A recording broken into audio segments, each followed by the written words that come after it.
말 나온 김에 썰을 좀 풀어보자면 여러분 저는 진짜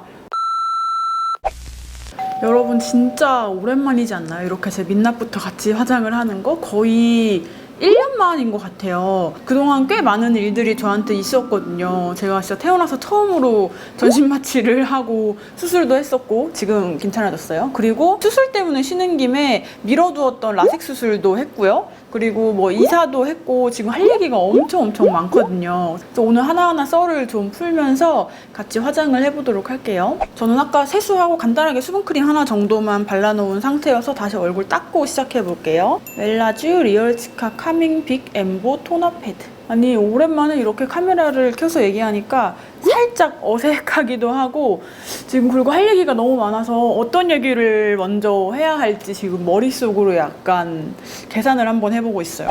멜라쥬 리얼 히알루로닉 블루 앰플. 제가 올해 처음으로 진행하는 광고예요. 제가 솔직히 올해도 광고 제안을 꽤 많이 받긴 했었거든요. 근데 저는 이제 광고 받는 기준이 이 제품은 내가 광고가 들어오지 않았어도 언젠간 내 영상에서 한 번쯤은 소개가 되었겠구나 하는 것만 광고로 받거든요. 그러다 보니까 운명적으로 광고를 받는 게 힘들어요. 왜냐면 보통 광고를 주시는 경우는 신제품 위주로 광고를 주시거든요. 근데 저는 내가 이거를 영상에 한번 소개해야겠다 싶은 것들은 보통은 한 6개월, 1년 정도를 다 쓴 후에 생각을 하게 되니까 그래서 그 시기가 잘 맞지 않아서 특히 올해는 더더욱 진행할 수 있는 광고가 별로 없더라고요. 제가 거의 한 2년 정도를 썼고 내돈내산으로 꾸준히 쓰고 있었던 제품이기도 해서 올해 이미 다 가서 지금 10월이지만 올해 첫 광고로 이 제품이면 나한테도 너무 좋겠다라는 생각으로 광고 진행을 하게 됐어요. 바르면서 설명을 더 드려보도록 할게요. 이렇게 굉장히 묽은 제형이에요. 제가 이거를 추천하는 이유가 사계절 내내 진짜 쓰기가 무난하거든요. 이게 되게 묽다 보니까 뭔가 저렇게 묽으면 금방 날아갈 것 같다 이런 생각 하실 수도 있잖아요. 근데 이거는 그런 느낌이 아니라 광고에서 가장 많이 쓰는 말 있잖아요. 겉은 산뜻하고 속은 촉촉하게. 정말 딱 그 키워드랑 맞는 제품인 것 같아요. 그리고 여러분 기초는 바르는 방법도 진짜 중요하거든요. 이게 끝까지 흡수를 잘 시켜주고 겉에 남은 양이 많이 없게 해주시는 게 중요해요. 그래서 저는 개인적으로 좀 바르기가 무거운 제품들 있죠. 좀 오래 두드려 줘야 되고 겉에 좀 남는 게 있다. 그런 제품들은 웬만하면 안 쓰거나 효과가 좋은 경우는 밤에 써주고 있어요. 아무래도 아침에 쓰는 거는 특히 메이크업을 하거나 선크림을 바를 때는 선크림이나 메이크업이 빨리 무너질 수도 있고 하루 종일 좀 얼굴이 불편하다고 해야 되나 그러거든요. 이 제품은 속건조나 속당김 같은 거를 진짜 많이 잡아주거든요. 그래서 제가 주변에서도 앰플 하나 추천해줘 라고 할 때 이 제품을 가장 많이 추천을 하기도 했어요. 그만큼 그냥 누가 써도 호불호가 많이 갈리지 않고 또 사계절 내내 써도 뭐 여름이라서 이게 별로고 겨울이라서 이게 별로고 할 거 없이 정말 계절 다 알맞게 쓸 수 있는 제형이에요. 저 같은 경우는 여름에는 이거 바르고 가벼운 수분크림을 마무리해주고 겨울에는 조금 더 리치한 크림으로 마무리를 해주는 방식으로 썼었어요. 나는 끈적이는 게 싫고 무거운 게 싫다 하시는 분들에게 진짜 강력 추천하는 제품이에요. 그리고 한 번씩 피부 컨디션 진짜 안 좋은 날 한 번씩 있잖아요. 뭘 발라도 해결이 안 되는 날? 그런 날에는 이 동결건조 캡슐이랑 같이 쓰거든요. 참고로 저 캡슐은 광고 제품이 아닌데 제가 평소에 진짜 많이 쓰는 거고 제가 너무 좋아하는 제품이라 같이 추천을 드려요. 그리고 제가 이 제품을 몇 년 동안 쓰면서 만든 저의 꿀팁이 하나 있어요. 어떨 때 쓰냐면 저도 가끔 이제 스튜디오로 오셔가지고 제가 메이크업 해드리는 날 있잖아요. 다른 분에게. 근데 뭔가 모델분 피부 상태를 보니까 오늘 화장이 뭔가 되게 안 먹을 것 같다 하는 날, 그런 날도 써드리는 방법이고요. 저도 중요한 날 앞두고 카메라가 이제 여기까지 막 들어오고 그런 날 있잖아요. 그럼 피부 화장이 진짜 잘 먹어야 된단 말이에요. 그런 날 정말 공들여서 화장을 해야 하는 날 해주는 방법이에요. 사실 이 방법은 제가 뷰티인강에서 말씀을 드리려고 기획을 해놨던 방법이에요. 그 방법이 이렇게 묽은 앰플이 준비물로 필요한 방법이어서 오늘 같이 한번 설명도 드려보도록 할게요. 준비물은 이런 5겹 화장솜입니다. 오늘 뭔가 얼굴 전체가 너무 안 좋아서 화장 자체가 안 먹을 것 같아요 하시는 분들은 5겹을 다 사용하셔서 이렇게 팩처럼 5개를 붙여주시면 되고요. 다른 데는 괜찮은데 오늘 좀 입 주변이 안 좋아요, 볼 주변이 안 좋아요 할 때는 그냥 한 장만 떼어내셔서 그 부분에 붙이는 방법으로 쓰시면 돼요. 방법이 이렇게 거창할 건 없고요. 이렇게 살짝 묽어서 점성이 딱 요 정도 되는 앰플, 이게 진짜 딱이거든요. 보통 여러분 막 스킨팩 이런 거 많이 하시잖아요. 근데 그 스킨팩을 이 앰플로 대신하는 방법이에요. 그렇기 때문에 요 정도의 점성, 요 정도의 점도가 가장 알맞아요. 화장솜을 앰플로 적셔주시는 거예요. 이렇게 적셔주시고 지금 문제가 좀 있다 하는 부분에 붙여주시는 거예요. 그냥 뭐 부위가 조금 넓다 하시는 분들은 이렇게 한 번 더 적셔주시면 됩니다. 이렇게 붙여주시고 한 10분에서 15분 정도 있다가 떼주시면 돼요. 이렇게 한 번 쓰고 떼어낼 때 뭔가 아깝잖아요. 이게 앰플이 이만큼 흡수되어 있는데. 그래서 저는 막 팔이나 다리 같은데 한 번 더 닦아서 버려요. 이렇게 해가지고 떼주시잖아요. 그러면 진짜 즉각적으로 피부 결이 정돈이 되고 화장이 안 먹을 수가 없는 피부가 되거든요. 이렇게 흡수까지 시켜줘서 마무리를 하면 됩니다. 이게 진짜 별거 아닌 방법인 것 같기는 한데 뭐 마스크팩이든 뭐 좋은 크림이든 뭐 이렇게 씻어내는 팩이든 제가 여러 개 다 해봤거든요. 피부 컨디션 안 좋은 날. 근데 이 방법이 가장 효과가 빠르게 나타나는 방법 중 하나였어요. 이 방법은 제가 나중에 뷰티인강에서 다른 방법이랑도 여러 개 엮어서 한 번 더 콘텐츠로 보여드리도록 할게요. 이렇게 피부결을 정돈하고 이렇게 피부결을 만들어 놓으면 사실 어떤 파운데이션이라도 웬만하면 다 잘 먹고 또 웬만하면 지속력이 또 좋거든요. 제가 방금 설명드렸던 그 앰플팩이 뭐 점도만 맞는다면 다른 제품을 사용하셔도 당연히 상관이 없는데 그 중에서도 제가 이 제품이 적합하고 이 제품을 추천드리는 이유가 얘가 되게 저렴해요. 그리고 용량이 엄청 커요. 보통 앰플은 30ml거든요. 조금 크면 50ml? 근데 이 제품은 이게 100ml짜리예요. 거기다가 가격이 지금 19,500원이니까 거의 가성비 포고 수준인 거거든요. 그래서 이 방법 한번 따라해보고 싶으신 분들에게는 이 제품을 추천드립니다. 다음 크림으로 넘어갈게요. 웰라쥬 리얼 시카 카밍 95 크림. 이제 광고 멘트 끝났으니까 여러분들에게 아까 푼다고 했던 그런 썰들을 하나둘씩 풀어볼까요? 일단은 아까 요거 말씀드리고 싶었어요. 저 지금 렌즈를 안 끼고 있거든요. 지금 렌즈 안 낀 생눈인데 여러분 아마 잘 생각해보시면 제가 도수 있는 안경 꼈을 때 빼고는 제가 투명 렌즈를 끼고 있다던가 렌즈를 뺀 모습을 보신 적이 없으실 거예요. 저는 항상 약간 진한 갈색 렌즈? 아니면 뭐 메이크업 때문에 컬러 렌즈들을 항상 껴왔었거든요. 그리고 영상에서는 특히 막 조명 받고 그러면 눈동자가, 그러니까 까만 자가, 홍채가 더 작아 보이거든요. 제가 이거 좀 싫어가지고 차라리 안경을 쓰면 괜찮은데 렌즈를 낄 때는 꼭 컬러 렌즈를 착용을 했었거든요. 근데 이번에 라섹 수술을 하게 되면서 이제 렌즈를 빼고 이 생눈으로는 처음 영상을 찍는 것 같아요. 진짜 몇 년 만에 처음인 것 같아요. 이 라섹 수술에 있어서도 제가 지금 할 얘기가 진짜 많거든요. 일단 저는 라섹 수술한 거를 후회하고 있는 사람이기 때문에 혹시 지금 수술을 고려하고 계시다면 제가 이따 메이크업 하면서 왜 후회하는지 그리고 어떤 점이 힘들었는지 등등 이따가 또 한 번 더 자세하게 말씀드리도록 할게요. 오늘 쿠션은 이거 사용해 볼 거예요. 롬앤에서 지금 한참 엄청 가장 뜨겁게 테스트를 해보고 있는 쿠션 신제품이거든요. 제가 이거 지금 한 5번 정도 사용을 해봤는데 너무 좋은 거예요. 여러분들께 좀 스포도 할 겸 그리고 또 저도 또 테스트를 계속 해봐야 돼서 한번 이걸로 피부 메이크업 해볼게요. 이 정도 찍어낸 다음에 쿠션 바르는 방법은 제가 많이 올렸기 때문에 저는 사용법만 말씀드릴게요.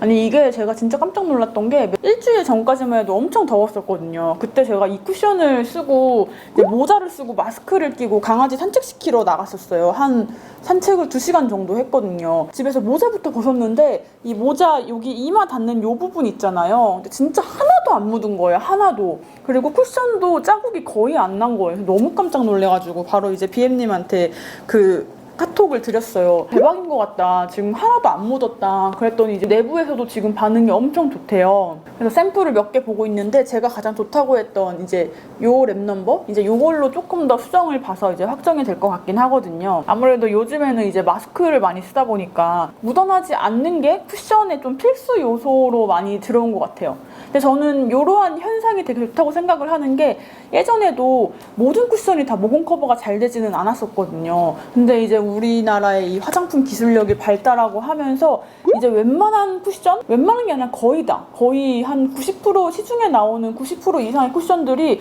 모공 커버가 다 잘 되는 것 같아요. 그러니까 뭔가 이 모공 커버라는 이 기능이 그냥 디폴트가 되어버리고 거기에 다른 효과들이 계속 이제 붙는 것 같거든요. 근데 이제 저는 요거를 테스트를 해보면서 느낀 게 이제 마스크에 안 묻는 거는 기본이 되겠구나라는 생각이 들더라고요. 그래서 앞으로는 이제 쿠션이 출시될 때 뭔가 그런 모공 커버라거나 뭐 그런 마스크에 묻지 않는 거 이런 것들은 다 기본으로 탑재가 되고 거기에 이제 부수적으로 다른 기능들이 붙지 않을까 싶어요. 뭐 피부 표현이라든지 그런 취향 타는 것들? 저도 화장품 관련 일을 하고 있지만 요즘에 화장품들이 진짜 잘 나오는 것 같아요. 저 여기 눈 주변 바를 때 진짜 조심해야 돼요. 라식 수술하고 나서 눈에 진짜 조금만 충격이 가해도 눈이 너무 아픈 거예요. 막 일상생활을 못할 정도로 눈이 너무 아픈 거예요. 그래서 한 달 동안 화장을 아예 안 했었고 지금은 이제 화장 정도는 괜찮은데 뭐가 닿거나 찔리면 여전히 아픈 상태예요. 말 나온 김에 제가 라식 수술 썰을 좀 풀어보자면 여러분 저는 진짜 너무 힘들고 너무 아프고 다시는 그 시간으로 돌아가고 싶지 않을 정도의 정말 지옥 같은 시간이었었어요. 제가 눈 수술을 하려고 결정했던 이유가 일단 저는 시력이 마이너스 7이거든요. 굉장히 안 좋아요. 안경 끼는 게 너무 싫었어요. 뭐 안경을 껴서 내가 못생겨 보이는 거 이런 거는 상관없는 얘기고 안경을 끼면 여기도 너무 아프고 뭔가 그냥 안경이라는 게 제 얼굴에서 너무 불편한 거예요. 아무리 저한테 잘 맞게 좋고 가벼운 안경을 딱 맞게 설정을 한다고 해도 그냥 그 안경이라는 게 저는 왜 이렇게 불편한지 모르겠어요. 진짜 비싼 것도 사보고 유명한 데도 사보고 했는데 물론 조금 더 편한 거는 있겠지만 그냥 안경 자체가 불편한 거는 어쩔 수가 없더라고요. 그래서 일단 저는 안경을 벗는 게 저의 첫 목표였고 그리고 약간 그런 불안감이 있었어요. 제가 렌즈를 낀 게 이제 20살 때부터 렌즈를 꼈는데 제가 지금 30살이잖아요. 그러면 이제 거의 10년 동안 렌즈를 끼고 있는데 이거를 더 끼다 보면 눈 건강이 더 나빠지지 않을까라는 불안감이 항상 있었어요. 그래서 빨리 라섹 수술을 해서 이제 렌즈를 좀 그만 끼고 싶다 이런 생각을 했었고 그리고 또 주변 사람들 중에서 라섹이나 라식을 한 사람 중에 후회하는 사람이 한 명도 없더라고요. 다 너무 잘했다. 오히려 후회한다면 늦게 한 걸 후회한다 뭐 이러더라고요. 제 남편도 10년 전에 라섹을 해가지고 지금까지도 안경 안 끼고 잘 살고 있기도 하고 그래서 진짜 라섹을 해야겠다라고 했는데 할 시간이 없는 거예요. 아시다시피 제가 일주일에 한 번 정도는 촬영이 있고 또 뭐 미팅도 있고 뭐 스케줄이 어떻게 될지 모르다 보니까 제가 눈 수술을 해버리면 이 촬영들을 다 펑크를 내야 되는 거잖아요. 그럴 수는 없고 그래서 이거 어떡하지 그냥 뭐 눈 수술할 운명이 아닌가 보다라고 이제 잊고 살았죠. 그리고 또 라섹 수술하기 전에 안경을 껴야 돼요. 컨택트 렌즈를 2주 동안 끼면 검사 자체가 안 되거든요. 근데 2주 동안 또 안경을 껴야 되는데 난 또 중간에 촬영도 한번 해야 되는데 또 그게 또 안 되는 거예요. 그러다가 이제 제가 할 얘기가 너무 많아가지고 그러다가 제가 몇 달 전에 이제 배에 있는 뭐를 떼어내는 그런 수술을 하게 됐어요. 복강경 수술을 했었거든요. 그래서 이제 수술을 하는 김에 좀 쉬어야겠다라는 생각을 했어요. 제가 몇 년 동안 휴가도 가고 뭐 놀러도 가고 할 거 다 하긴 했는데 뭔가 진짜 잘 쉬었다 이런 느낌이 든 적이 한 번도 없었어요. 뭔가 휴가 가서도 계속 일 생각이 나고 놀러 가서도 일 생각나고 그래서 이 수술을 계기로 내가 일단 일 생각을 하나도 하지 않고 내가 나한테 좀 집중하는 시간을 가져봐야겠다 이런 생각을 했었거든요. 뭐 내 뱃속에 있는 걸 떼어내서 몸이 다시 건강해지는 것도 물론 너무 중요하지만 좀 이 정신을 건강하게 해서 돌아오자 라는 계획을 잡고 수술 일정을 잡았어요. 이제 그러다 보니까 그러면 내가 라섹 수술을 할 수 있겠는데? 라는 생각이 든 거예요. 제가 그때 회사에 한 2-3주 정도의 휴가를 냈어요. 이제 그러니까 뭔가 이 라섹 수술을 할 수 있는 마지막 기회일 것 같은 거예요. 촬영은 다 해놨고 미팅 이런 거는 이제 아예 안 잡았으니까. 그리고 어차피 수술을 할 때 병원에 입원을 하면 안경만 끼고 있잖아요. 그러면 딱이겠다. 안경 끼는 2주 채워가지고 나는 눈 검사를 할 수 있겠구나 라고 생각을 한 거죠. 내 인생에 이제 이런 기회가 또 올까라는 그런 안일한 생각을 가지고 수술을 했고 교수님께 여쭤보니까 교수님도 뭐 라섹 수술은 뭐 배랑 상관 있는 거 아니니까 회복 조금 다 되면 괜찮아요 라고 하시길래 이제 안과 가가지고 검사를 했죠. 제가 생각한 거는 스마일 라식이었어요. 저희 직원분도 하셨는데 스마일 라식이 하면 바로 일상생활이 가능하고 별로 안 아프대요. 조금 비싸더라도 나는 스마일 라식을 하고 너무 내가 자리를 오래 비운 것 같으니까 이틀 정도만 더 쉬고 회사에 복귀해가지고 이제 일을 해야겠다 이렇게 생각을 한 거죠. 그리고 이제 병원에 안과에 갔는데 스마일 라식이 안 되는 눈이래요. 제가 각막 두께는 괜찮은 편인데 시력이 마이너스 7로 너무 안 좋아서 라섹밖에 안 된대요. 근데 제 머릿속에는 사실 스마일 라식을 한다는 생각밖에 없었기 때문에 라섹이 뭔지 잘 알아보지 않고 갔거든요. 그래서 이제 이거 라섹밖에 안 되는데 어떡하지? 라고 라섹이라고 하던 차에 제 남편이 10년 전에 라섹을 했거든요. 근데 별로 안 아팠대요. 그래서 제 생각에는 10년 전에 했던 라섹도 저렇게 안 아픈데 지금 이 10년 동안 우리의 의학 기술이 얼마나 발달을 했겠어, 얼마나 아프겠어 라는 생각을 하고 여쭤봤어요. 라섹 수술하면 아프진 않나요? 했더니 뭐 사람에 따라 다른데 보통 뭐 하루 이틀 아픈 정도에 이렇게 하시더라고요. 그래서 제가 뭐 하루 이틀 아픈 정도야 뭐 아픈 거 뭐 참으면 되지 이렇게 생각을 하고 당일날 제가 수술을 바로 이제 결정을 한 거예요. 여기서부터 이제 저의 잘못된 선택이 시작이 된 거였어요. 시간을 되돌릴 수 있다면 저는 그 라섹 수술을 결정했던 그날 안과로 돌아가고 싶어요. 정말로. 파우더 발라보도록 할게요.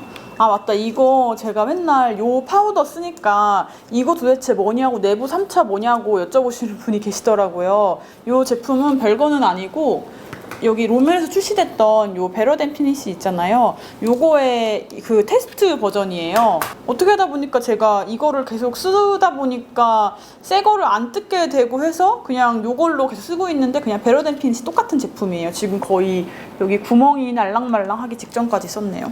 초 화장 올라갈 부분 이런 데 좀 발라주도록 할게요. 이제 아무튼 그날 다시 돌아가 볼게요. 수술하는 곳은 이제 뭐 17층인가? 뭐 그래가지고 이제 올라갔어요. 너무 떨리는 거예요, 갑자기. 근데 저는 그때 생각한 게 내가 뭐 1, 2주 전에 복강경 수술까지 했는데 뭐 이게 뭐 대수야 별거야 이렇게 정말 가볍게 생각을 한 거예요. 그리고 뭐 사람이 진짜 많았어요, 수술하러 오시는 분들이. 그래서 진짜 개나 소나 다 하는 수술이구나. 이게 뭐 아파봤자 얼마나 아프겠어 이렇게 생각을 한 거죠. 그래서 이제 뭐 수술복 같은 약간 일회용 옷 같은 걸로 갈아입고 여기를 막 그 소독을 막 하시고, 그리고 제가 여쭤보니까 하나도 안 아프대요. 다만 좀 뭐를 하고 있는지에 대한 느낌은 난다. 근데 그 느낌이 아프지는 않다라고 하셨어요. 실제로도 그랬고요. 이제 수술대에 누웠어요. 그랬더니 이제 뭐 레이저 점 같은 게 위에 있거든요. 빨간 점 같은 거. 그거를 그냥 계속 보고 있으면 된대요. 그리고 움직이면 안 된대요. 눈동자 돌려도 안 된대요. 그러니까 저는 왠지 제가 그 점을 조금이라도 잘못 보면 수술이 잘못될까봐 너무 스트레스 받는 거예요. 괜히 딴 데 보지 말라 그러면 괜히 막 눈 돌아갈 것 같은 그런 느낌 있잖아요. 그래가지고 힘들게 버텼어요. 한 3분, 한 5분 걸렸나? 근데 진짜 아픈 거는 하나도 없는데 너무 그 느낌이 이상했던 게 약간 칼 같은 걸로 여기 이렇게 벗겨내는 느낌? 뭐 그런 거는 나긴 하더라고요. 아무튼 그렇게 해서 수술은 마쳤습니다. 근데 제가 아파 또 아파. 지금 눈이 개복치가 돼가지고 뷰러는 이따가 하거나 안 하도록 할게요. 오늘 눈썹부터 그려야겠다. 이걸로 눈썹 그릴게요. 제가 그때 저는 당일 수술이 된다고 생각을 못 했거든요. 그래서 그냥 별로 마음의 준비를 안 하고 갔었어요. 당연히 보호자도 같이 안 가고. 근데 뭐 보호자가 뭐 없어도 뭐 상관은 없다고 하시더라고요. 그래서 이제 호기롭게 한 거였거든요. 딱 수술실 딱 나오니까 갑자기 약간 보이는 거예요. 약간 느낌이 한 시력 0.23 정도의 느낌으로 보이는 거예요. 그러니까 형체도 구별할 수 있고 이렇게 하면 뭐가 약간 보이는, 글씨도 읽을 수 있는 그 정도였어요. 그래서 병원에서 이제 약 타가지고 나왔죠. 그래서 이제 집에 가려고 택시를 타려고 하는데 갑자기 눈이 너무 아픈 거예요. 그때 불현듯 생각이 들었어요. 내가 수술해가지고 지금 몸이 다 회복이 안 됐는데 뭔가 이것까지 해가지고 눈이 더 아픈 게 아닐까? 라는 생각이 들었는데 그 생각은 현실이 되었어요. 진짜 너무 아픈 거예요. 그렇게 해가지고 이제 집에 갔어요. 딱 누웠거든요. 그때 제가 진짜 후회하는 것 중 하나가 그 약국 선생님이 이게 너무 많이 아플 수도 있다. 가자마자 약을 먹으라고 했어요. 근데 제가 너무 아프니까 그거를 까먹고 빨리 이 아픔을 잊기 위해서 빨리 잠들어야겠다 이 생각을 했어요. 그래서 차라리 자서 이 아픔을 이겨내자 이렇게 생각을 하고 집에 오자마자 그냥 바로 잔 거예요. 그때 살짝 졸렸었거든요. 피곤해가지고.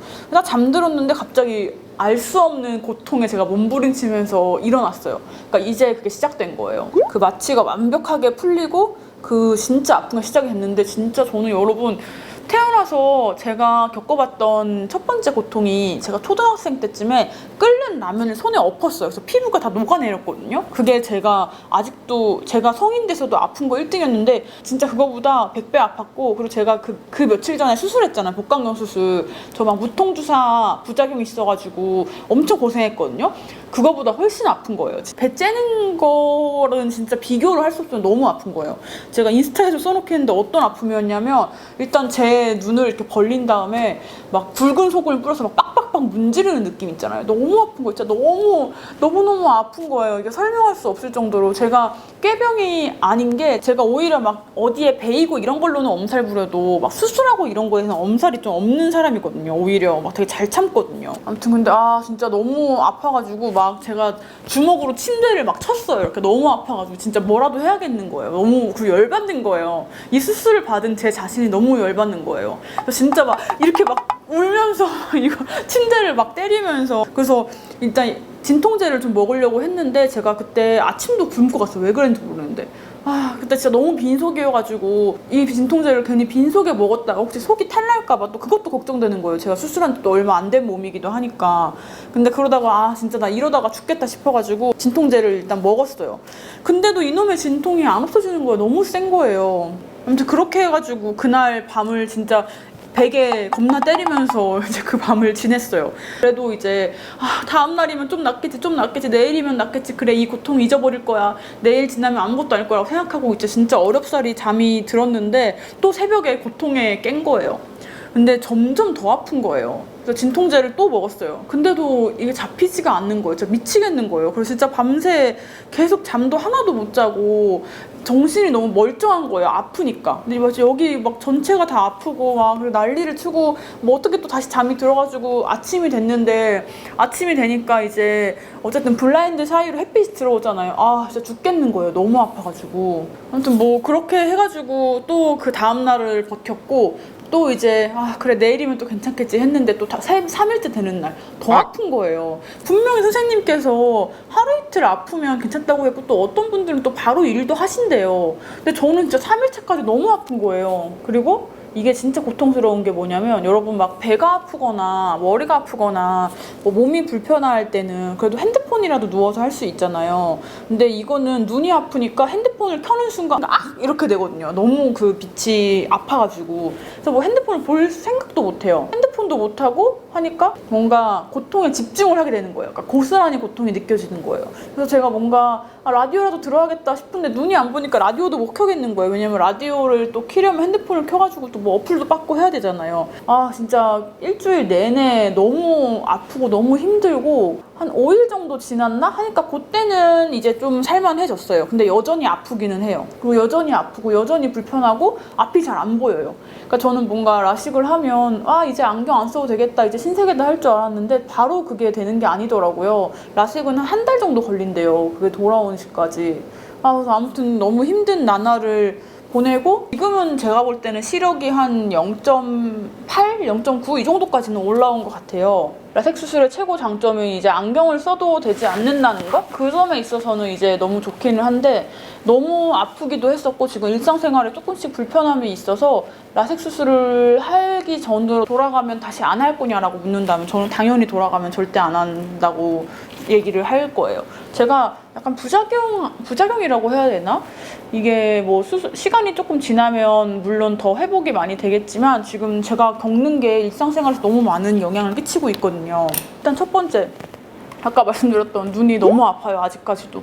뭔가 눈에 0.1초라도 살짝 닿는다 하는 날에는 그날 거의 일상생활이 안 돼요. 머리가 너무 아프거든요. 제가 며칠 전에 마스크를 끼려다가 이렇게 살짝 손을 놓쳐가지고 그 마스크 여기 끈 있죠? 귀에 거는 끈. 그게 살짝 여기를 스쳤어요. 그 마스크 끈 해봤자 진짜 흐물흐물하고 진짜 가볍고 별거 아니잖아요. 그게 스쳤는데 진짜 미치겠는 거예요. 너무 아파가지고. 진짜 이래도 되나 싶을 정도로 한 수술 3일차 정도의 아픔이었어요. 그리고 눈이 막 이래가지고 막 못 뜨겠는 거예요. 눈물 막 계속 나고 막 여기 쌍꺼풀 막 이만큼 부어오르고. 그래서 진짜 너무 깜짝 놀란 거예요. 왜냐면 그 수술 제가 회복하는 동안 이 아픔을 다시 겪고 싶지 않다 했는데 딱 그 수술 3일차의 아픔.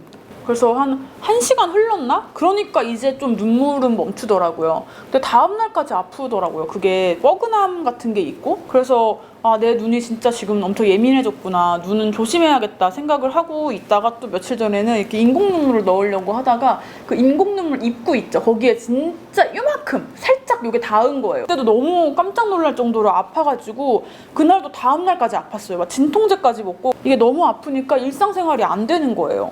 진짜 누군가에게는 제가 꾀병 같아 보이겠지만 진짜 너무 아파가지고 막 참을 수가 없는 정도? 그 정도더라고요. 근데 이게 막 사람마다 다르기도 하고 또 이게 또 시간 지나면 괜찮아진대요. 아물고 회복하고 이러면. 근데 저는 한 달 된 입장에서 그런 점이 너무 힘들고요. 또 하나는 눈이 너무 쉽게 피로해지고 있어요. 이것도 뭐 시간 지나면 나아질 수도 있겠지만 제가 컴퓨터를 한 3시간, 4시간 정도만 해도 어떤 느낌이냐면 제가 인스타에도 써놨는데 술 먹고 컬러 렌즈를 안 빼고 잠이 든 다음날 아침에 눈 뻑뻑함 있죠. 그 정도로 눈이 뻑뻑한 거예요. 근데 이게 인공 눈물이 없어서 건조해서 뻑뻑한 게 아니라 뻐근한 느낌? 눈이 너무 피곤하고 뻐근한 느낌? 그런 느낌이 가시지를 않더라고. 컴퓨터를 한 3시간만 해도.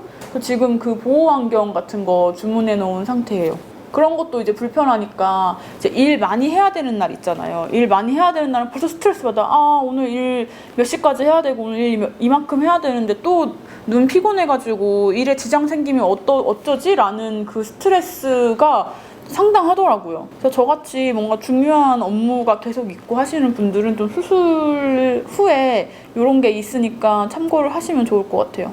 제가 인스타에 이거에 대해서 글 쓰니까 저 같은 부작용 겪고 계시는 분들도 꽤 계시고 또 한편으로는 그랬다가 괜찮아졌다 하시는 분들도 계시고 하더라고요. 그래서 수술 앞두신 분들은 제 인스타에 댓글까지 한번 보시는 거 추천드릴게요. 또 불편함이 자잘한 것도 많아요. 뭐 눈 아픈 것도 마찬가지고 그리고 빛 번짐은 뭐 말도 못하고. 저는 이제 밤 운전인데 초행길이다 싶은 데는 아예 운전할 생각도 안 하고 있어요. 왜냐면 밤인데 내비게이션 켜놓으면 또 거기 눈부시잖아요. 아예 그거는 상상도 못할 일.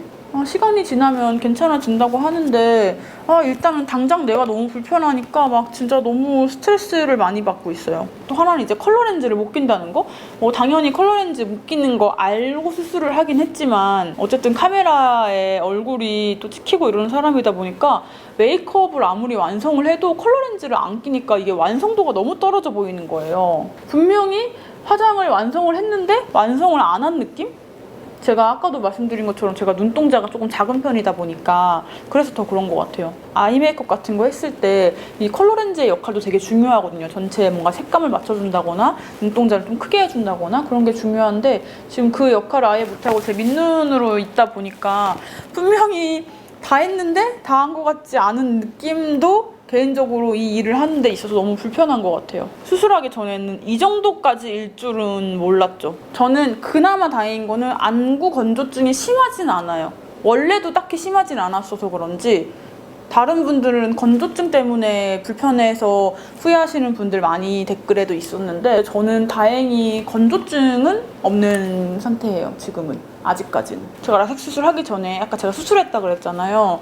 제가 건강상의 이유로 수술을 했었는데 진짜 제가 병상에 누워있으면서 진짜 많은 생각이 들었어요. 첫 번째, 절대 아프면 안 되겠다라는 생각? 지금 코로나이기도 해서 그 면회가 아예 안 되는 상태였었고 거기가 간호간병 통합 병동? 맞죠? 이어가지고 보호자가 아예 들어올 수가 없는 병동이었어요. 저 태어나가지고 전신 마취를 아예 처음 해본 거였거든요. 그런 수술을 해본 게 처음이었어요. 섀도우는 이걸 한번 써볼게요. 제가 막 수술하고 이러면서 여기 사무실을 계속 비워가지고 제품들을 신제품이 많은데 거의 못 써본 게 너무 많더라고요. 여기가 이제 종합병원이어서 꽤 큰 병원이었고 되게 환자분들도 많이 계셔서 제가 수술한 과 말고도 다른 과들도 있었거든요. 그래서 이제 수술하기 전에 침대에 이렇게 누워가지고 수술 대기실 같은 데 들어가요. 그러니까 회복실 겸 대기실 같은 거였죠. 수술하는 환자분들이 많다 보니까 제가 수술 대기를 하고 있으면 옆에서는 막 수술 막 깨어나고 이런 분들도 계시더라고요. 그러니까 되게 그게 공포스러울 수가 있잖아요. 그 분위기가. 그래서 저는 그걸 되게 걱정했거든요. 근데 되게 괜찮았던 이유 중 하나가 제가 그때 한참 스리생에 엄청 빠져 있었거든요. 거기서 막 수술실 나오고 하잖아요. 근데 저는 수술실을 한 번도 가본 적이 없으니까 수술실이 저렇게 생겼구나 되게 신기하다 뭐 이런 생각을 갖고 봤거든요. 그 드라마를. 근데 제가 그 수술실에 처음 들어가 보는 거잖아요. 그러니까 약간 좀 설레는 마음? 수술실은 어떨까 이런 마음이 좀 있었어요. 이제 그러다가 이제 대기가 끝나고 침대를 끌고 수술실로 들어가는데 저는 그때 뭐 했냐면 막 이렇게 누워가지고 여기저기 막 봤어요. 이게 그 스리생에 나왔던 그런 수술실이구나. 수술실 이렇게 생겼구나. 그거 보기에 바빠가지고 오히려 무서운 거는 느낄 새가 없었던 것 같아요. 되게 다행이죠. 나이가 먹어가고 새로운 거를 경험할수록 아, 내가 이런 사람이었구나라는 거를 이제 깨닫게 되는 순간들이 있잖아요. 저는 수술을 처음 해보면서 아, 나 생각보다 되게 좀 깡이 있는 사람이구나라는 걸 느꼈어요. 전혀 떨리는 거 하나도 없었고 오히려 약간 막 그런 궁금증들, 호기심들, 전신 마취가 되면 무슨 기분일까? 수술실에는 뭐가 있을까? 이런 생각에 바빴던 것 같아요. 그리고 또 하나 다행이었던 게 제가 그때는 라섹 수술하기 전이었잖아요. 그래가지고 그 수술실에서는 안경을 빼고 있잖아요. 그래서 오히려 약간 그 주변이 디테일하게 안 보이는 거예요. 만약에 오히려 너무 잘 보였으면 더 무서웠을 수도 있겠지만 저는 마이너스 7이었기 때문에 잘 안 보여서 오히려 이렇게 봤어요. 저게 뭐지? 저 궁금한데 안경 좀 누가 갖다 주시지 막 이런 생각을 하면서 들어갔던 기억이 있어요. 그래서 수술하는 거는 그래서 뭐 어차피 마취하니까 하나도 안 아프고 좀 수술 후에 조금 힘들었던 거는 이제 그 무통주사 이런 걸 달아주시거든요. 아프지 말라고 마취 깼을 때. 저는 근데 그 무통주사 부작용이 있었던 거예요. 계속 토를 막 밤새도록 했어요. 막 금식했어가지고 나오는 것도 없는데 계속 이렇게 하는 거 있잖아요. 그것 때문에 힘들었었던 기억이 있고 좀 뻐근하고 불편하고 목이 그 삽관했던 것 때문에 아프다 요 정도 있었던 것 같아요. 저는 오히려 더 불편했던 거는 보호자도 없고 그러니까 진짜 너무 심심한 거예요. 또 제가 그 간호간병 통합 병실에 있다 보니까 느낀 게 진짜 간호사분들 진짜 고생 많이 하시는구나 그것도 느꼈어요. 이게 보호자가 없다 보니까 간호사분들이 그러니까 24시간 내내 저를 보살펴 주세요. 시간마다 오셔가지고 뭐 혈압도 재고 뭐 체크도 하시고 이렇게 하시는데 너무 잘 해주셔가지고 보호자가 없어도 그런 불안함 같은 거 하나도 없었어요. 그냥 심심하기만 했을 뿐. 저는 제가 아까 말씀드린 것처럼 내가 좀 몸도 건강해지고 좀 정신도 맑아져서 와야겠다라고 생각했는데 병원에 있으니까 그게 쉽지 않더라고요. 저는 막 책도 좀 읽고 하려고 막 책도 가져가고 했는데 뭐 개뿔 하나도 안 읽었어요. 못 읽겠더라고요. 그거 병원 침대가 너무 불편해가지고 제가 키가 크다 보니까 병원 침대에 누우면 발이 딱 그 침대 끝에 닿는 거예요. 그것도 너무 불편하고 또 그러더라고요. 그래서 진짜 빨리 집에 가고 싶다 생각했는데 제가 무통주사 부작용도 있고 계속 고생하고 그랬어가지고 퇴원을 안 시켜주시는 거예요. 원래 2박 3일 입원이었는데 5박 6일 결국 입원을 하게 된 거예요. 강아지도 너무 보고 싶고 그 점이 힘들었었고 퇴원을 딱 해가지고 집 침대에 눕는 순간 진짜 집이 최고다, 아프지 말아야겠다 이 생각부터 들었어요. 그래서 저는 제가 그 입원하기 전에 생각했던 뭐 책도 읽고 마음 정리도 하고 해야겠다라는 뭐 그런 목표에는 조금 달성을 못했을지는 몰라도 내 몸을 정말 소중히 해야겠다, 그리고 무탈한 것에 대한 감사함을 가져야겠다라는 생각은 정말 많이 느끼고 왔던 저의 입원기였습니다. 여러분도 모두 건강하세요. 그리고 저 여러분께 도움 요청드릴 게 있는 게 이제 입원하면 이제 핸드폰 많이 하게 될 거 아니에요. 누워서. 그래서 이제 손에 끼고 하려고 급하게 이거를 샀어요. 그래서 달았거든요. 근데 이게 너무 불편한 거예요. 제가 좀 잘못 달았는지. 이렇게 해도 너무 무거워가지고 어차피 다시 이렇게 돌아가고 해서 이걸 결국에 못 쓰고 약간 거슬리기만 한 거예요. 지금 세워놓는 것도 약간 지금 시원찮은 상태거든요. 중간에 안 붙어서 그런지. 그래서 이거를 이제 떼고 싶은데 못 떼겠는 거예요. 혹시 이거 떼는 방법 알고 계신 분 계신가요? 제가 원래 케이스를 안 하고 다녀서 그냥 여기다가 붙여놨거든요. 그랬더니 지금 이게 아무리 힘으로 해도 이게 안 떼져가지고 얘 때문에 지금 약간 핸드폰 쓸 때마다 불편함을 겪고 있는 상태예요. 이거 떼는 방법 아시면서 댓글로 좀 알려주세요. 오랜만에 이렇게 수다도 떨고 화장을 하니까 너무 재밌네요. 한 달 동안 거의 화장을 잘 못했어가지고 막 신상품 나오는 거 다 써보고 싶고 그랬는데 잘 못 쓰고 있었거든요. 롬앤에서 새로 나온 지 꽤 된 여기 한올 마스카라 애쉬 컬러거든요. 이게 진짜 예뻐요. 저는 뿌리에는 거의 안 닿게 해서 지금 중간부터 위에까지만 발라주고 있어요. 이 애쉬는 진하지 않는 메이크업에 딱 좋아요. 약간 코안코 느낌으로. 그런 느낌? 마스카라가 제가 이거 오늘 처음 뜯었거든요. 역시 새 마스카라를 따라올 건 없는 것 같아요.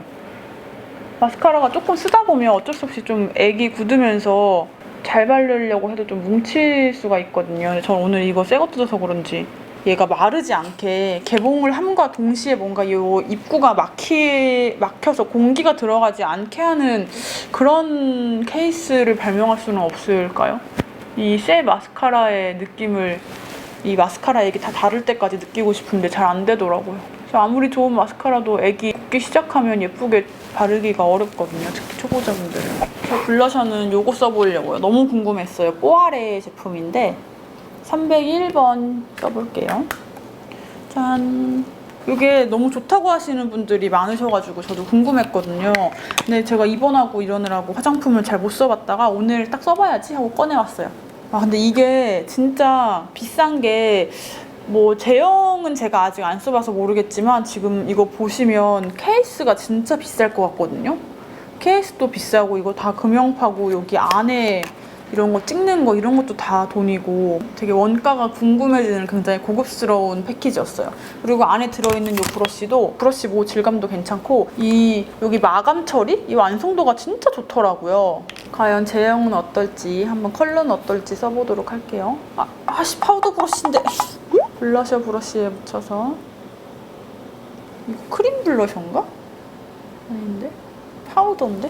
왜 이렇게 브러쉬에 안 묻어 나올까요? 이렇게 날리는 제형이 아니네요. 막 이렇게 뽀얗고 하얗게 올라가는 블러셔 제형들 있잖아요. 걔네들은 이렇게 브러쉬로 밀면 엄청 날리거든요. 근데 얘는 날림이 아예 하나도 없어서 뭔가 입자가 좀 그런 것들이랑은 다른 것 같아요. 이게 뭐랄까 되게 피부에 스미듯이 자연스럽게 발색이 되네요. 어차피 이게 가격대도 그렇고 이걸 쓰시는 분들이 아마 젊으신 분들은 아닐 거 아니에요. 좀 나이가 조금 있으신 분들을 타겟으로 나온 것 같은데 패키지도 그렇고 가격도 그렇고 그래서 그런지 막 블러셔가 티가 나거나 그런 제형이 아니라 진짜 피부에 스미듯이 발색되는 제형인 것 같아요. 근데 좀 발색이 잘 안 되네요. 제 브러쉬 궁합이 안 좋은 건지 이렇게 하면 브러쉬에 묻어나는 게 많지가 않거든요.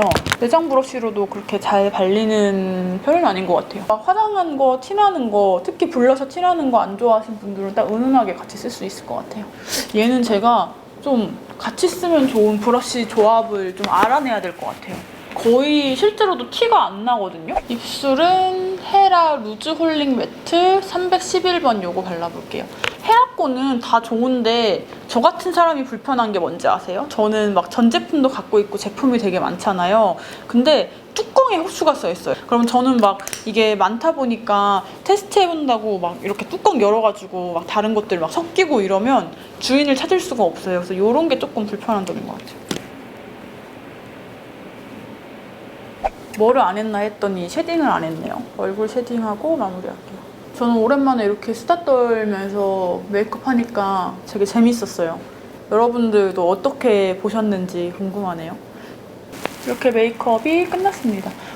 머리핀까지 빼고 생각해보니까 아까 이 쿠션이 마스크에 뭐 역대급 안 묻는다 이런 말씀만 하고 마스크 테스트를 안 한 것 같아서 제가 잠깐 껐다가 다시 켰어요. 마스크 준비했고요. 지금 피부 상태 이런 상태고 써볼게요. 쓰고 이렇게 막 눌러볼게요. 입술만 안 묻게 이 정도로 누르고 벗을게요. 짠! 진짜 안 묻죠? 여기 입술 조금 묻은 거 있고 보통 이런 끈에 막 묻어 나오잖아요. 진짜 안 묻어나요. 지금 4K로 찍고 있는데 여기 한번 확대해서 보여드릴게요. 이 정도? 이렇게 눌러도 이런 데가 진짜 하나도 안 지워지더라고요.